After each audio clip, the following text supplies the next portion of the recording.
tanda-tanda kekuasaan Daulah Umayyah muncul dan akan ditaklukkan oleh Daulah Abbasiyah ketika kepemimpinan pada waktu itu Marwan bin Muhammad sudah tidak dikendaki oleh rakyatnya.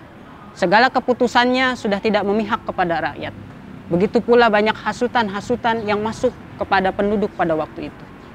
Dan akhirnya Daulah Umayyah ditaklukkan oleh Daulah Abbasiyah yang dipimpin oleh Abul Abbas As-Sofa.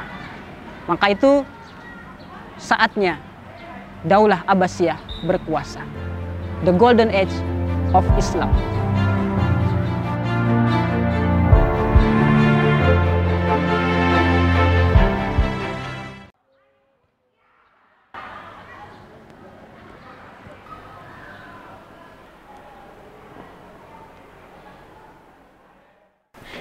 Assalamualaikum warahmatullahi wabarakatuh. Hai sahabat Darul Jannah dimanapun berada. Senang sekali Pak Helmi bisa bersilaturahmi melalui video ini dan juga sekaligus berbagi pengalaman ilmu tentang sejarah kebudayaan Islam. Mudah-mudahan dengan video ini teman-teman Darul Jannah semuanya mendapatkan manfaat baik di dunia maupun di akhirat.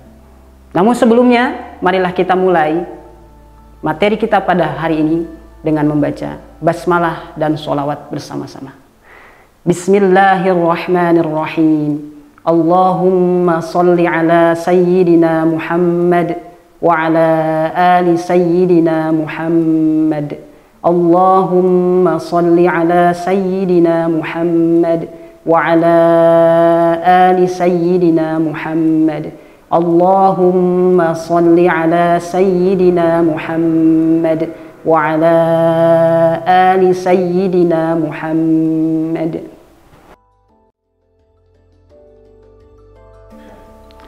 Sahabat Darul Jannah dimanapun berada, pada materi sejarah kebudayaan Islam pada video kali ini Bapak Helmi akan membahas tentang Daulah Abbasiyah. Pada tahun 750 Masehi, ketika Daulah Abbasiyah berhasil menaklukkan Daulah Umayyah yang dipimpin oleh Marwan bin Muhammad pada waktu itu, pola pemerintahan Daulah Abbasiyah dibagi dalam 5 periode. Yang pertama, periode pada tahun 132 Hijriah atau 750 Masehi sampai 232 Hijriah atau 847 Masehi yang dipimpin pada waktu itu oleh Khalifah Abul Abbas As-Sofa. Pada waktu itu, Daulah Abbasiyah masih dipengaruhi oleh Persia, sehingga Daulah Abbasiyah dalam pola pemerintahannya itu memperluas kawasan kekuasaan.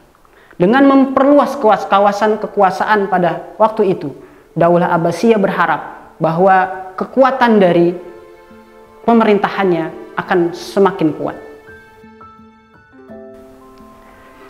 Masuk ke dalam periode yang kedua, Daulah Abbasiyah pada kepemimpinan Al-Muqassim.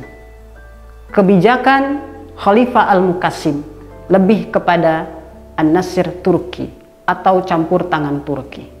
Pada kepemimpinannya sampai dengan kepemimpinan Al-Ma'mun, bahwa Daulah Abbasiyah ternyata mengalami kemunduran.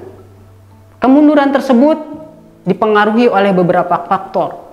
Yang pertama, karena pada waktu itu Daulah Abbasiyah wilayah kekuasaannya sudah meluas. Yang kedua, tentara yang disiapkan oleh Daulah Abbasiyah sudah begitu banyak, sehingga kebutuhan keuangan pada waktu itu sangatlah banyak.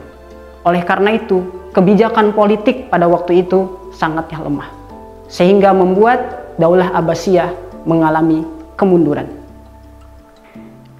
Pada periode yang ketiga, tampuk kepemimpinan Daulah Abbasiyah bergeser dari Al-Muqassim kepada Bani Buwayhi. Dalam kebijakannya, ternyata di periode yang ketiga ini, Daulah Abbasiyah semakin mundur karena banyak sekali pergolakan-pergolakan di dalam negeri, terutama dipengaruhi oleh pemimpinnya sendiri yang bernama Bani Buwayhi. Ternyata kepemimpinannya itu lebih condong kepada satu sekte, yang bernama Syiah. Sehingga banyak kontroversi di dalam negeri. Banyak kalangan penduduk atau warga yang tidak menyetujui terhadap kebijakan Bani Buwaihi. Pada akhirnya, di tahun 1055 Masehi, dalam tampuk kepemimpinan beralih kepada Bani Saljuk, yang mana di kepemimpinan Bani Saljuk yang dinaungi oleh Bani Buwaihi, Bani Saljuk mampu menaklukkan Bani Buwaihi, sehingga kewibawaan dari Daulah Abbasiyah semakin kembali, semakin meningkat.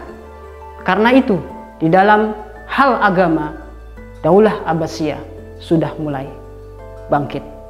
Namun dari sisi politik, Daulah Abbasiyah masihlah lemah. Pada akhirnya, di periode yang kelima, di tahun 1199, bahwasanya Daulah Abbasiyah bisa merdeka. Berdiri sendiri tanpa intervensi campur tangan dari dinasti lain. Namun, dalam berdiri sendirinya, Daulah Abbasiyah masihlah sangat lemah. Itu dipengaruhi dari menyempitnya kawasan kekuasaan, yaitu hanya di Baghdad saja.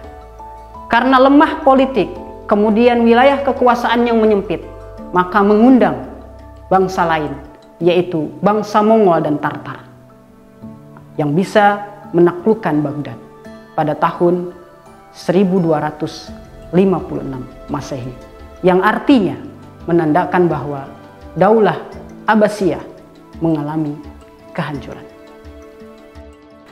Perjalanan kekuasaan Daulah Abbasiyah yang melalui 5 periode tadi itu menimbulkan banyak sekali pelajaran di dalamnya. Apakah perjalanan Daulah Abbasiyah ini bisa kita ambil pelajaran? Ataukah memang di dalam sejarah mencatat bahwa Daulah Abbasiyah sangatlah lemah sehingga tidak menyebabkan kemajuan di dalam peradaban Islam? Tapi pada kenyataannya, dalam kurun waktu 523 tahun berkuasa Daulah Abbasiyah membawa kemajuan peradaban Islam yang sangat luar biasa.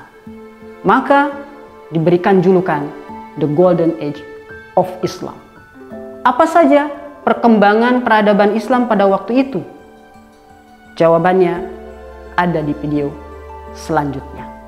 Sampai ketemu kembali di video selanjutnya. Mudah-mudahan kita selalu diberikan kesehatan serta panjang umur. Terima kasih atas segala perhatian. Wassalamualaikum warahmatullahi wabarakatuh.